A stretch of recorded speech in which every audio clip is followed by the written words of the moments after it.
ராதே கிருஷ்ணா. எல்லாருக்கும் நமஸ்காரம். இன்றைக்கி மத்தியானம் ஆகிடுத்து. எல்லாருக்கும் நல்லபடியாக பொழுது போயிருக்கோம் அப்படின்னு நினைக்கிறேன். அது கண்ணில் ட்ரை ஐஸ் இருக்கிறதுனால அது வந்து தண்ணி வந்துட்டே இருக்குது. என்னன்னு தெரியல. அது எத்தனை தொடச்சாலும் மருந்து போட்டாலும் வந்துட்டே தான் இருக்குது. அது என்ன அப்படிங்கிறது தெரியல. இன்னொன்று என்னமோ ஒரே அம்மா ஞாபகமாகவே இருக்குது. எங்கள் அம்மா வந்து நல்லா தான் வாழ்ந்தா. 91 வயசு 92 வயசுலேயே தான் எங்கள் அம்மா போனால். பட்டு அவள் இருந்த வரைக்கும் அவளோட வேலையை அவள் செஞ்சுட்டு ஓரளவுக்கு இது பண்ணிட்டு இருந்தா. ஒரு 10 days ஹாஸ்பிட்டலில் இருந்தால் அவ்வளோதான். அதுக்கப்புறம் அப்படியே ஹாஸ்பிட்டலே போயிட்டா. அப்படியே முடிஞ்சு போச்சு. அது என்னன்னு தெரியல. அம்மாவோட ஞாபகம் இன்றைக்கி வந்துட்டே இருக்குது. சரி, நம்ம ஷேர் பண்ணிக்கலாம் அப்படின்னு தான் போட்டேன். எங்கள் அம்மா வந்து எல்லாருமே அம்மாவை கெட்டவான்னு யாரும் சொன்னதே கிடையாது. ஆனால் எங்கள் அம்மா வந்து ரொம்ப நல்லவா. எங்கள் அம்மா வந்து இப்போ ஒரு கஷ்டம் தெரியாமல், அத்தனை இதுலேயும் எங்களை ஒரு கஷ்டம் தெரியாமல் எங்கள் அம்மா வளர்த்தா. எங்கள் அம்மா எங்களை வளர்த்தா என்னென்னா ஓரளவுக்கு எல்லாருக்கும் எஜுகேஷன் கொடுத்து, அதுக்கப்புறம் வந்து எல்லாருக்கும் எங்கள் அண்ணா தான் கல்யாணம் பண்ணி வச்சா. அண்ணாமணி தான் எங்களுக்கெல்லாம் கல்யாணம் பண்ணி வச்சு கொடுத்தா. அப்பா வந்து வில்லேஜ் காரணமாக இருந்தார். பட் அவரை ஏமாற்றி எல்லோரும் சொத்தெல்லாம் வாங்கிட்டா அவன் பிரதர்ஸ்லாம். அதனால் வந்து எங்கள் அண்ணா தான் எல்லாம் பண்ணும்படி ஆகிடுது. ஆனால் இப்போ என்னென்னா, பகவான் வந்து எல்லாருக்கும் அவள்லாம் பண்ணி கல்யாணங்கள்லாம் பண்ணி எல்லாம் பண்ணி வச்சா. இப்போ வந்து அவளுக்கு உடம்பு கொடுக்காமல் இருக்கலாம். ஏன் இந்த பகவான் இப்படி எல்லாருக்கும் உடம்பு கொடுக்குறாருன்னு புரிய மாட்டேங்கிறது. எங்கே பார்த்தாலும், யாரை பார்த்தாலும், எங்கே கேட்டாலும் சரி, உடம்பு சரியில்லை ஹாஸ்பிட்டலில் அட்மிட் பண்ணியிருக்கோம். எல்லோரும் பணத்துக்கு என்ன எங்கே போவா? எல்லோரும் பெரிய கோடீஸ்வராளா? எல்லோரும் இன்சூரன்ஸ் எடுத்திருக்காளா? கிடையாது. இந்த காலத்து இவா வேணால் இன்சூரன்ஸ் எடுக்கிற வழியாக, முன்னாடி பழைய இவாள்லாம் வந்து இன்சூரன்ஸ்லாம் எடுக்க மாட்டா. ஸோ லட்சக்கணக்காக எல்லாம் ஆகும்போது எங்கே போகிறது சொல்லுங்கோ? எல்லோரும் ஜிஹெச் போக முடியுமா? போக முடியாது. அங்கே எப்படி இருக்கும் கவனிப்புலாம் நமக்கு தெரியாது. நம்மளை உள்ளேயும் விடுவாளா மாட்டாளா? இன்னொன்று வந்து அது சொல்கிறதுக்கு இல்லை எப்படின்னு. அது 20 வருஷத்துக்கு முன்னாடியே, 25 வருஷத்துக்கு முன்னாடியே நான் அனுபவிச்சுட்டேன். அதை எங்கள் ஆத்துக்காருக்கு உடம்பு சரியில்லைன்னு நான் போய் ஒரு மேபி 1 month இருந்திருப்பேன். அப்புறம் அவர் வந்து இது எல்லாத்தையும் பார்த்துட்டு, ட்ரீட்மெண்ட் வேண்டாம் எனக்கு, நான் ஆற்றுக்கே போயிடுறேன், நான் எவ்வளோ நாள் இருக்கேனோ அவ்வளோ நாள் இருக்கேன் அப்படின்னு சொல்லிட்டு ஆற்றுக்கே வந்துட்டார். வந்துட்டு he was about 1 year இருந்தார். அதுக்கப்புறம் போயாச்சு. சரி, இப்போ வந்து அம்மாவை பற்றி பேச ஆரம்பித்து பேச்சு எங்கேயோ போகிறது. இந்த கதைக்கு போகிறவாள்லாம் என்ன பண்ணுவா, எங்கெங்கேயோ போயிட்டு கடைசியில் கதையில் எதை பிடிச்சிருவா. ஆனால் நம்ம வந்து இன்னும் பிடிக்கலை. ஸோ எங்கள் அம்மா வந்து எல்லா பசங்களையும் வளர்த்து எல்லாத்தையும் நல்லா கல்யாணம் பண்ணி கொடுத்து, அவளுக்கு நாங்கள் 8 பேர், அவளுக்கு எல்லாருக்கும் 2 குழந்தை இது பிரசவம் பார்த்து, அது எல்லாத்தையும் பார்த்து எங்கள் அம்மாலாம் ரொம்ப நல்லா இது பண்ணினவா. அந்த காலத்தில் எல்லா பண்டிகைனாலும் ஆற்றுலேயே தான் பண்ணுவாள். இது விசேஷங்கள்லாம், வளகாப்பு, சீமந்தம், அது இது எதுவாக இருந்தாலும் ஆற்றுல தான். யாரும் வெளியிலலாம் ஒன்றும் பண்ண மாட்டா. மிஞ்சி போனால் பர்ஜாரகம் வருவான். பர்ஜாரகம் வந்துட்டு அவன் ஏதாவது கொஞ்சம் சமையல் பண்ணிவிட்டு வச்சுட்டு போவாள். அந்த மாதிரி தான் அந்த காலத்தில் நிறையா உழைச்சா. இந்த காலத்தில் உழைப்பு இல்லை. எல்லாம் காசு கொடுத்து வாங்கிடுறோம், எல்லாம் ரெடிமேடாக வாங்கிடுறோம். இந்த காலத்தில் உழைப்புங்கிறது முடியலை. ஏன்னா அவளுக்கும் ஃபிசிக்கலாக ரொம்ப டவுன் ஆகிட்டா எல்லாருமே. முன்னாடி இருந்தவா கொஞ்சம் பரவாயில்ல, இந்த ஜென்ரேஷன் கொஞ்சம் பரவாயில்ல. நமக்கு அடுத்த ஜென்ரேஷன், எனக்கு அடுத்தது இன்னுமே மோசமாக இருக்குது. ஏன்னா அவளுக்கெலாம் எனர்ஜியும் இல்லை, ஒன்றும் இல்லை.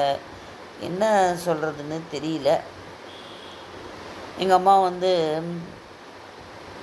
எல்லா பண்டிகைக்கும் நல்லா பண்ணுவாள். எங்கள் அம்மா வந்து சமையலில் ரொம்ப பிரமாதமாக பண்ணுவாள்.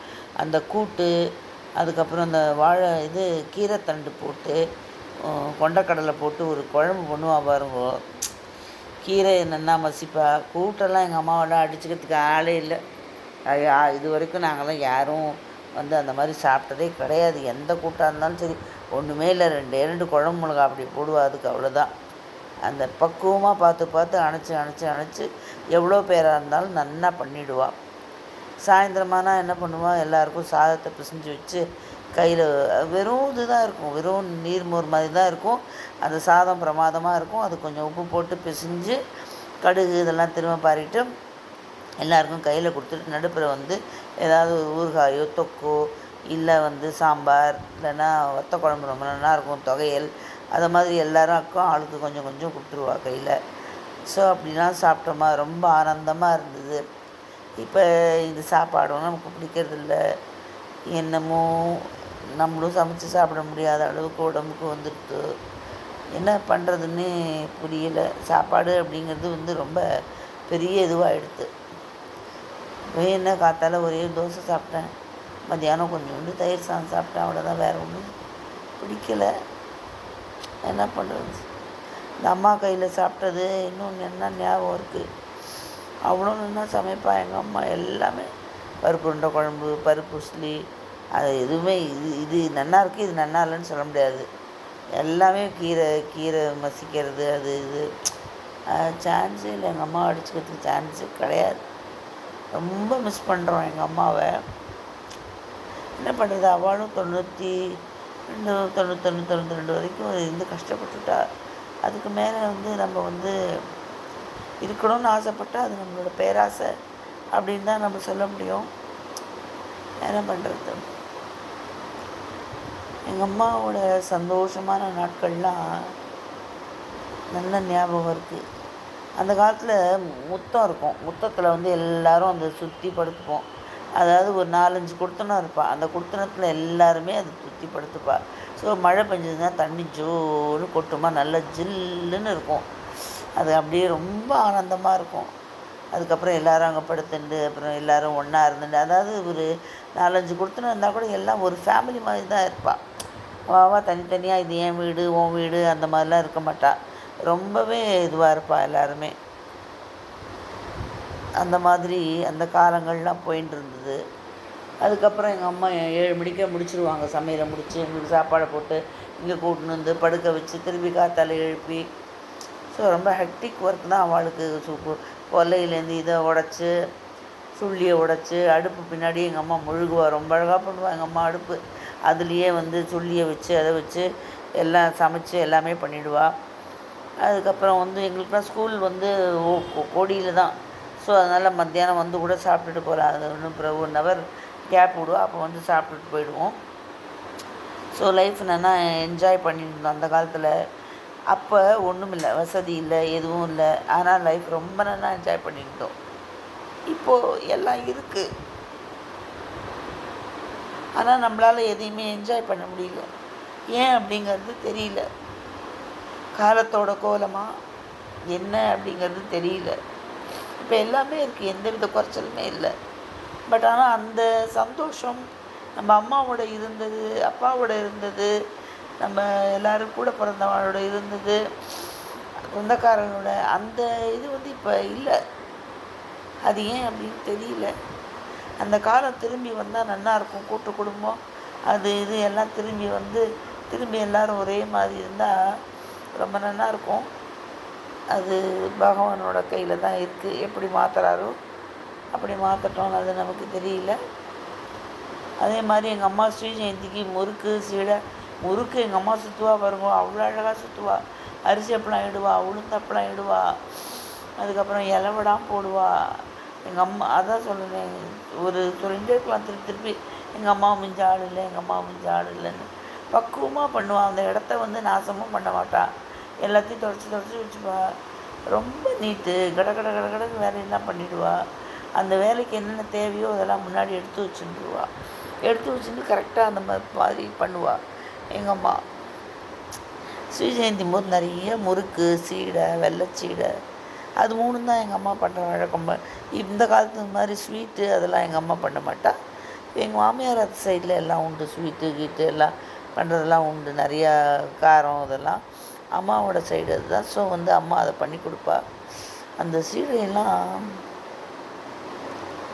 அவ்வளோ பிரமாதமாக இருக்கும். சரி முறுக்கு எங்கள் அம்மா ரொம்ப நாளாக சுற்றுவா, திருப்பி திருப்பி அதே சொல்லிகிட்டு இருக்கேன்.